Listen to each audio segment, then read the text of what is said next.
उसिरी बचाओ अभियान के सभी सदस्यों को सबसे पहले धन्यवाद कि आप लोगों ने इस महत्वपूर्ण पहलू के तौर पे इसको एक बहुत ही महत्वपूर्ण विषय वस्तु बनाया और आप लोग न सिर्फ ये 3 दिवसीय कार्यक्रम का आयोजन कर रहे हैं, बल्कि आप लोगों की विभिन्न गतिविधि है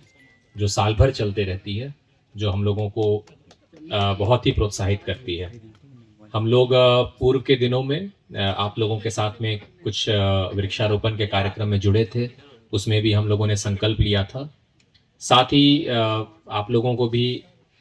समाचार और सोशल मीडिया के माध्यम से ये ज्ञात होता होगा कि सरकार की विभिन्न योजनाएं हैं, चाहे वो बिरसा हरित ग्राम योजना हो, अ,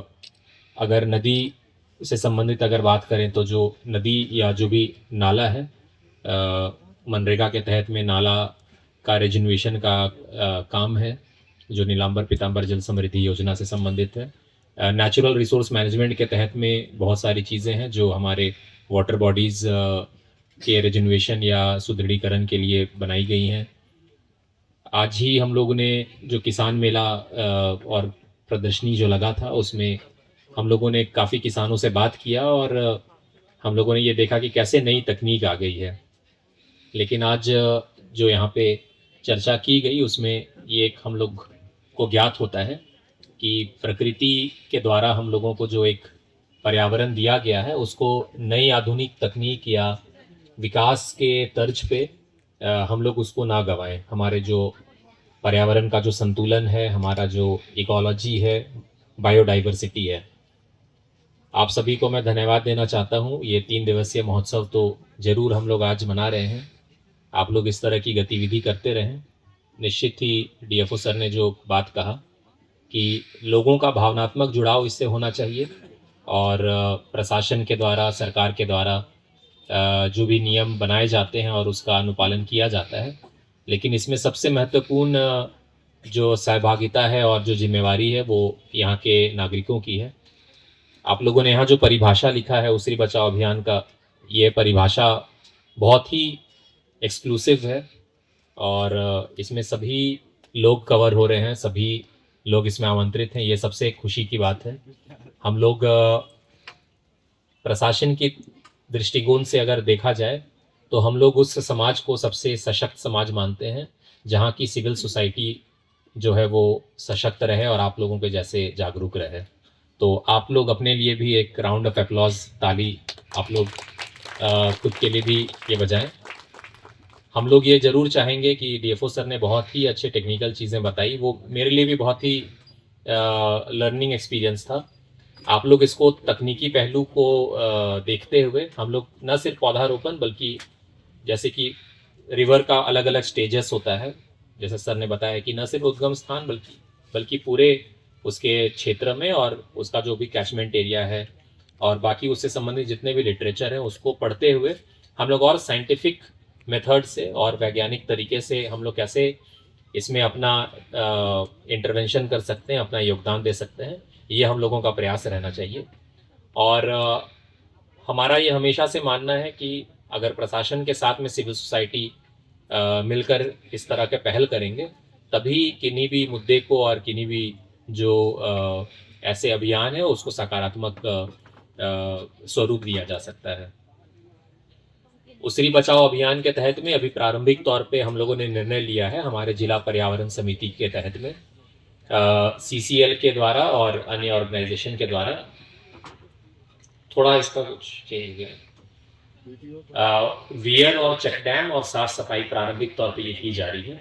की जाएगी। इसका प्लान ये बन गया है, हम लोग आने वाले 1-2 महीने में इसका एग्जीक्यूशन देख सकते हैं। लेकिन इसके साथ ही मैं ये बताना चाहूँगा कि माननीय मंत्री महोदय श्री सुदेव कुमार जी के साथ में जो हम लोग की चर्चा हो रही थी इसके संबंध में, तो उनके द्वारा ये बताया गया कि उसिरी रिवर फ्रंट का जो प्रोजेक्ट है वो जल्द ही सरकार लेकर आने वाली है। ये बहुत ही हम लोगों के लिए इनकरेजिंग चीज़ है। मैंने जब चर्चा किया, जानने की कोशिश की, तो इसका काम जो है वो काफ़ी अभी तेज़ी से ये इसका स्वरूप बनाया जा रहा है। मुझे ये ध्यान में आ रहा है कि किस तरह से जो पीरटाण जैसे सुदूरवर्ती क्षेत्र है वहाँ से भी जो कुनार नहर प्रमंडल आज से बहुत साल पहले का काफ़ी काम पेंडिंग है, लेकिन उसके अंतर्गत पीरटाण मेगा लिफ्ट इरिगेशन वो हो रहा है। वहाँ पे जो भी एग्जिस्टिंग तालाब हैं उसका सुदृढ़ीकरण हो रहा है और कैसे किसानों तक इरिगेशन की फैसिलिटी पहुँचाई जाएगी। इसके साथ ही जो वाटर रिसोर्स डिपार्टमेंट है, इनके द्वारा, इनके सहयोग से, अर्बन डेवलपमेंट डिपार्टमेंट के सहयोग से और जिला प्रशासन के द्वारा ये समन्वय किया जा रहा है। हमारा जो उसरी जलप्रपात है, उसरी वाटरफॉल और खंडोली डैम, उस पर भी हम लोग और भी कैसे इन्वायरमेंट को कंजर्व करते हुए बेहतर हम लोग काम कर सकते हैं, वो कार्य किया जा रहा है। डीएफओ सर इसके बारे में ज़्यादा बेहतर बता पाएंगे। होड़ोपैथी से संबंधित आप लोग जानते हैं कि लेट डॉक्टर पीपी हेम्ब्रम जो महेश मुंडा गांडे में रहते थे, होड़ोपैथी करके जो नेचुरल मेडिसिन की जो प्रणाली है वो प्रैक्टिस करते थे, तो उसका एक पार्क डेवलप हो रहा है और पीरटाण में भी एक बायोडाइवर्सिटी पार्क डेवलप हो रहा है। तो बहुत सारे ऐसे काम किए जा रहे हैं और लोगों का ये प्रयास रहे इन सभी चीज़ों को, पर्यावरण से संबंधित सिविल सोसाइटी और भी आगे आए, प्रशासन का भी सहयोग करे और सबसे महत्वपूर्ण चीज़ की आप लोग जागरूक रहेंगे और आप लोग पहल करेंगे तो उसके अकॉर्डिंग लॉज बनेंगे, उसके अकॉर्डिंग गाइडलाइंस बनेंगे। ये आप लोगों का पहल रहेगा और आप लोगों की जागरूकता रहेगी कि आप लोग कितना आगे आते हैं और कितना आप लोग अपने जो पूर्वजों से हम लोगों को मिला है उसके बारे में कितना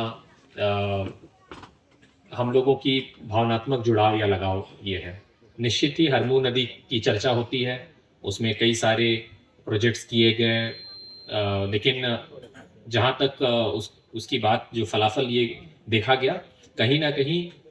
वो निकल कर नहीं आया जो कि वांछनीय था। हम लोग ये जरूर चाहेंगे कि इसमें जो भी प्रोजेक्ट्स आगामी दिनों में आएंगे, चाहे वो उसरी रिवर फ्रंट के तौर पे हो या इन्वायरमेंट या फॉरेस्ट डिपार्टमेंट की तरफ से हो, आप सभी का सहयोग रहे। जितने भी स्टेक होल्डर्स हैं, मीडिया बंधु भी इन चीज़ों को लेकर, हमारे जो शहरवासी हैं और जो जिले वासी हैं, उसरी का जितना भी कैचमेंट और ड्रेनेज एरिया है वहाँ पे लोगों को जागरूक करें, ताकि सबका एक इंटीग्रेटेड एफर्ट रहेगा, तब हम लोग इस चीज़ को सकारात्मक एक स्वरूप दे सकेंगे, फाइनलिटी दे सकेंगे। क्योंकि चीज़ों को बिगाड़ने में तो समय लगा होगा, लेकिन इसको सुधारने में भी हम लोगों को काफ़ी एफर्ट करने की ज़रूरत है। और हम लोग, मैं किसी भी मंच में, हम लोग किसी भी कार्यक्रम में जाते हैं तो हम लोग हमेशा एक बात बोलते हैं कि वो कार्यक्रम 1 दिवसीय, 3 दिवसीय, पखवाड़ा या साप्ताहिक तौर पे मनाया जाता है, लेकिन इसकी खास बात यह है कि यह महोत्सव को एक सांकेतिक तौर पे तो मनाया जरूर जा रहा है, और इसके पहले भी आप लोगों ने बैकग्राउंड वर्क बहुत किया है, जिसके लिए कि मैंने आप लोगों को धन्यवाद भी दिया। लेकिन इसके आगे भी, भविष्य में भी आप लोग और इसको कैसे बेहतर ले सकते हैं, ये पूरा अनवरत, ये साल भर ये चलते रहना चाहिए, सालों साल ये चलता रहना चाहिए। और कभी भी कोई भी चीज़ों को हम लोग देखते हैं, क्रिटिसाइज करते हैं पब्लिक गुड को लेके कि रोड सही नहीं है या नाली सही नहीं है या इलेक्ट्रिक पोल सही नहीं है, वो चीज़ें इसलिए होती क्योंकि वो सेंस ऑफ ओनरशिप नहीं है। लोगों का घर, दीवार, गेट, फ्लोर, प्लस्तर, मार्बल, टाइल्स, आप लोग देखेंगे वो सब सही रहता है क्योंकि वो आपका इंडिविजुअल चीज़ है, वो इंडिविजुअल गुड है। लेकिन इस उसरी नदी को भी आप लोग पब्लिक गुड के तौर पे ना माने, इसको अपने इंडिविजुअल तौर पे माने कि खुद को ये खुद के पहल से इसको बचाना है और खुद से प्रयास करना है, तभी हम लोग इसमें और बेहतर ये कर पाएंगे। मुझे खुशी होगी, इनफैक्ट हम सभी को खुशी होगी कि आज से कुछ साल के बाद में हम लोग जब यहाँ पे पोस्टेड नहीं भी रहें और जब गिरिडीह का न्यूज़ देखें तो उसरी को हम लोग एक बेहतर एक नदी के तौर पे देखें, जिनको कि फिर वापस से बचाया गया, जो एक डेड नदी के तौर पे हम लोग अभी इसको देख रहे हैं। तो आप सभी से हम लोग अनुरोध करते हैं, आप लोगों के द्वारा जो भी पूर्व में पहल किए गए हैं उसके लिए आप लोग धन्यवाद के पात्र हैं, और भी लोगों को इसके साथ में जोड़िए ताकि सभी का एक सम्मिलित प्रयास रहेगा, तो हम लोग और एक बेहतर इसके रिजल्ट तक और कम समय में इस पर पहुंच पाएंगे। तो आगामी भविष्य में आप लोग जो भी पहल करेंगे, हम लोगों का पूरा प्रयास रहेगा, सभी पदाधिकारियों, सभी विभाग का प्रयास रहेगा। इसी प्रयास को और इसी विश्वास को सुदृढ़ करने के लिए आज हम लोग सब यहाँ पे उपस्थित हैं, और आप लोग भविष्य में भी इसी तरह से अच्छा काम करते रहें। सरकार का, प्रशासन का, सबका सहयोग रहेगा। मीडिया बंधुओं को भी धन्यवाद, और इस तरह का आप लोग बेहतर कार्य करें, इसके लिए आप लोगों को बहुत बहुत शुभकामनाएं। Thank you.